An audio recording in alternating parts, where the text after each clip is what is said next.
So you risk yourself. let's go even to this protest. Doesn't matter, let's take certain measures, but let's go, let's participate. In that process of participating, of connecting with the people, accessing the forums to create a project, to educate yourself, you start to see that young participation is not just of was in a very important moment. It's the addition of experiences that you start adding daily. Today, I was talking with the persons in social networks, and I told them, because I have a certain certain empathy with my friends in Venezuela, and I told them I felt very emotional as part of this panel, and I was telling me not to fear, to dream about building leadership, about references of democracy. Democracy is like something very huge, very abstract. But when we realize there are little actions that build up leadership, we're building something bigger. We're building something in Venezuela, and I'm very thankful to being here. Telling you about what we're doing is we are connecting. Democracy is possible in a very restricted context, in a context that is suffering the worst indicators of fragmentation, of polarization, and people do not communicate with each other because they fear the opinion of the other. Political parties fear their political leaders. That is the state of affairs in Venezuela. We think there are not big conflicts in my country, but the people do not relate to each other, do not connect with each other because they fear. If we have somebody listening who are fearful in participating or building a leadership, I will tell them it's worth it. Give everything for our countries and for democracy, it's worth it. Because tomorrow when we reap the fruits, we see democracy in Venezuela and Nicaragua, real democracy in Latin America, we will say all our effort, everything we fear had its results. I'm totally convinced. That's why I'm here. Thank you. I'll start with a question. What will I tell Ayunova Costa 4 years ago when she joined a different movement, different protests in 2008? Was a girl with a lot of fears, dreams that many of the young people in Nicaragua felt at that time. And we feel that our dreams were frustrated, our goals. Ortega Moreña dictatorship did it, but this provided more strength in order to fight for the Nicaragua we want, a just Nicaragua, a free and democratic Nicaragua. As Maria Jose mentioned, this will be the result of everything we have lost. In Nicaragua, we have lost our family, our education, and even their nationality. But Nicaraguans, what it is to be a Nicaraguan is with you in your heart. And after all of this, where we organize, where we advocate human rights, fear for the Nicaraguan is there, but we are aware that it's worth every minute. And I was asked one time, if you had to choose again to get involved in the protests of 2008 and to go through everything you have been through, would you do it again? And I said, I answered, without any doubt. It has been very painful. Ortega Murillo dictatorship took the youth from us, our dreams, our education, but I think each young person that it is outside or inside Nicaragua resisting, because within the university we have a new name, is an entity controlled by the Sandinist Liberation Front, is the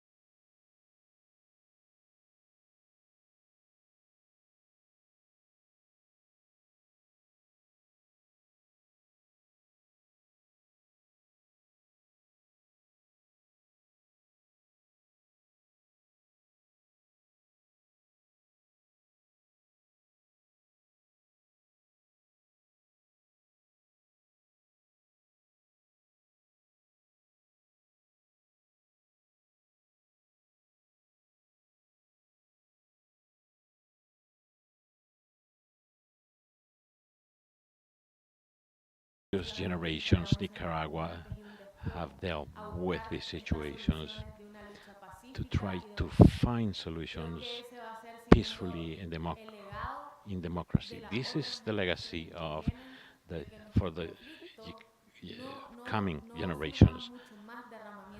So we don't have more bloodshed. We have to find alternatives, not for this not to happen again. Fear is very peculiar. I lost it 8 years ago when I won getting started in high school, when I wanted that my indigenous people would have an education of quality. At that time, one time my mother asked me if I was fear facing reality, and I asked myself if it was the good thing to do. My mother is a social fighter, and my mother told me, don't be fear of not doing anything, but fear not to do anything for your country. And I think my indigenous blood, my peasant blood, my Indian blood is very strong. And today we know that in Peru, the young are making history because we are beginning to put together, to solidify the alliances, and that will end up in our freedom, and to ask, demand of our freedoms, and not to negotiate our land with traditional politicians. If we go out and don't return home, our people would remember us. And this is when you start dealing with your fears. And I told persons like us, don't fear anything, because if we don't do anything, let's not expect that the coming generation will have something to eat. I think many of us will have to give our life for the coming generation in order to have health, education, but at least to have something in home, in the table.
And as I de listen regresar al each one país, of you, sé I cómo learn capacitar y fortalecer a los and jóvenes. I Como know bien se how sabe, nosotros como to jóvenes somos una semillita que vamos teach and to floreciendo, guide floreciendo, pero the no somos eternos. young Y también tenemos que generation. volver a plantar otras We semillas. are like Porque, flowers. We need to porque el día plant que new dejemos de estar seeds nosotros, las semillas because tienen que when dar we ¿no?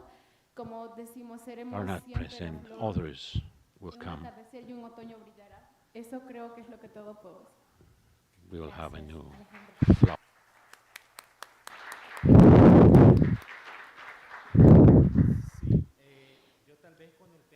Now, with the topic of encouraging the Salvadorian youth, now that you're relating, talking this about fear, one has to, as a youth, as a young person, that at the end will be the future leaders.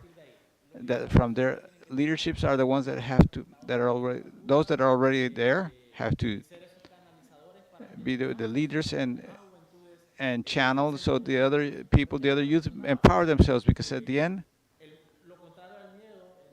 contrary of fear on those issues of the civic spaces is empowerment, is having the courage or the intention of doing something for the country. So I think that there's something important there of the topic of how these young leaderships are going to encourage other people that are not very immersed or interested in changing the reality, like in the case of El Salvador, that we know that we are in a very delicate condition because a process is coming where democracy is in the brink of collapse, where their intentions for a re-election that constitutionally is not allowed or permitted, so that you have to be warned or alerted as youth. That has to be the main encouraging point, to see where are we right now, to see what is coming for our country and try to do something to change that, because we are observing that at the end, these authoritarian vice covered up as a democracy will pass the bill in a few years. And as youth, we have to, as political youth leadership, we have to be encouraged in order to act, to give everything for our country and try to change or revert the situation in face of what is coming in the coming years. So I would say that another very important component to encourage, to empower the organized youths of El Salvador are the networks, the support networks, in the sense that how are we going to try to change the reality as individuals? It cannot be as simple to change something so complex. So what has to be achieved is to bring efforts together with other organizations, see the focuses or scopes, the reality. In El Salvador, there's some organizations of originary people, there are organizations and feminist organizations, environmental organizations that have very marked positions about the future of the country. So what better way than to getting concerned or encouraging ourselves to change the reality if it is not known from the standpoint of these other organizations. So I think that would be this about encouraging. Okay, thank you. Great.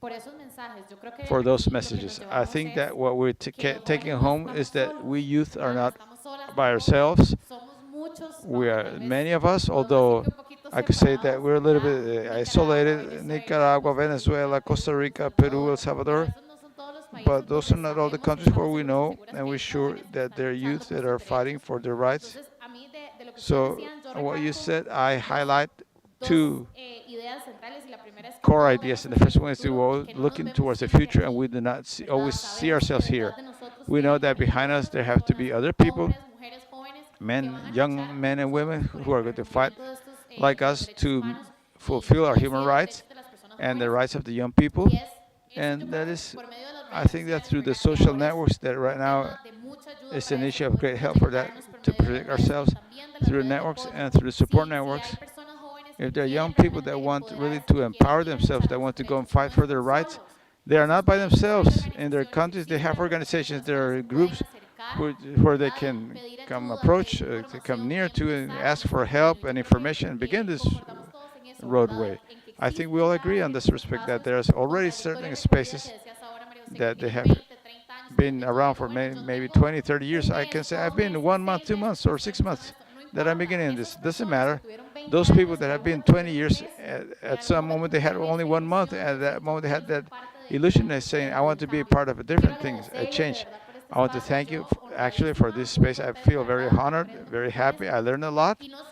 And not only in Latin America do we have these issues, we have other regions where, or similar scenario, or even we have all the countries where we can learn from. So I want to thank you for being here. And Rosita, go ahead. If you allow me, I just want to read a document that we drafted with the young indigenous before coming here. I thank the institutions inviting me to be making me able to be here. When they heard of the invitation, I got together with the 24 departments that we have in our country, and we drafted the document precisely so I could read it here. So one way or the other, so our voices will reach the countries that maybe do not know what we're going through in Peru. And it says like this: I'm Julio Orean, Secretary of the Youth of the National Federation of Peasant, Indigenous, Native people, original people of Peru. I come here bringing the voices of all the youth of the indigenous people of Peru. We want to, and we accuse before the international community, the serious violation of human rights that are being committed in Peru since December 7th of 2022, after the arbitrary detention of former President Pedro Castillo, the de facto government of Dina Boluarte, that with the purpose of being legitimate, it sets the emergency status in certain regions and carrying out bloody repression against my indigenous brethren and sisters, ordinary people and peasants.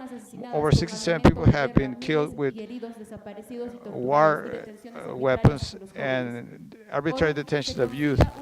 Today, a civic military dictatorship is being set up where judiciary, legislative, and executive power are repressing pacific movements and peasant and indigenous movements and organizations of women, accusing us of terrorists and of criminals. The peoples of the rural areas and city ask for justice, a constitution, a worthy life, respect of our territories. We request to this council and to the institutions that could hear us and their mechanisms, and we exhort the Peruvian government so they can comply their constitutional obligations and international obligations on human rights and our Mother Earth. Free immediately those detained, illegally and arbitrarily detained, most of them are youth, and stop the repressive and discriminatory and racist actions. Due to the lack of trust and reliability in the systems of Peruvian justice, we hope to achieve a mission of investigation of experts, independent experts, to identify and punish those responsible of these violations and achieve justice, repair, and guarantees, and that this does not repeat it. Once again, we have to resist the people of the Peru. Once again, we will return to be the youth, indigenous youth. Today, once again, we have to resist with a lot of strength and with the heart on our hands. I want to end up with this phrase. We, the youth and the indigenous people, continue resisting until we find a morning light that's about the morning light is about to rise in spite of the darkness. Thank you very much. Thank you, Rosita. I'm going to take 2 more minutes. I think I know we're going a little bit longer, but with what Rosita just mentioned, it's a very important question that is important for us, for me, for all of you, and those in social networks with us. To each one of you, as you introduce yourselves, you talk about a specific right? In the case of Maria Jose, you talk about the topic of financing. Joanna, freedom of expression, same with Rosita and Alejandro. In this conversation, the idea is to identify those strategies to counteract this issue of violation on human rights and the issue, everything that has to do with democracy. But I want us to leave a message, which is your position as youth leaders as to that right. What is that strategy that as a country, as an organization, as leaders, etc., we can develop to go beyond, to move at least 1 or 2 more steps towards fulfilling that right in each of your countries. So we can begin order. Joanna, in your case, freedom of expression. Thank you, Junova. I'm sorry, Junova. For us, it has been titanic, this issue of strategies for freedom of expression. And as youth, we have been, as we mentioned, we have always been innovating. Because in spite of having a dictatorship, we also had at the moment a pandemic. And we had to reinvent ourselves at strategic level, at how the freedom of expression, we were going to counteract these laws that the Ortega Murillo dictatorship has been putting over our country, which is the issue of cyber crimes, for instance, which is a law that we call the gaffing law, and it's against freedom of expression. As a consequence, 11 people were sentenced to 3 years in prison for out of this law. Nevertheless, as youth, we have seen we have to look for this strategy. One of it is to extend these networks with the youth, like the Latin American Network of Youth for Democracy and other organizations of youth at Latin American level that are not only in Latin America, but also at the European continent. At Asia, we have many youth representatives here that come to see what is happening at Latin America level, and especially these three dictatorships, which are Cuba, Venezuela, and Nicaragua, that many of the countries are replicating or imitating these same dynamics. That not totally, but when we see like El Salvador, that is doing the enacting the cyber crime or foreign agent act, then alert is turning on that their democracy is falling. So as youth, that's key.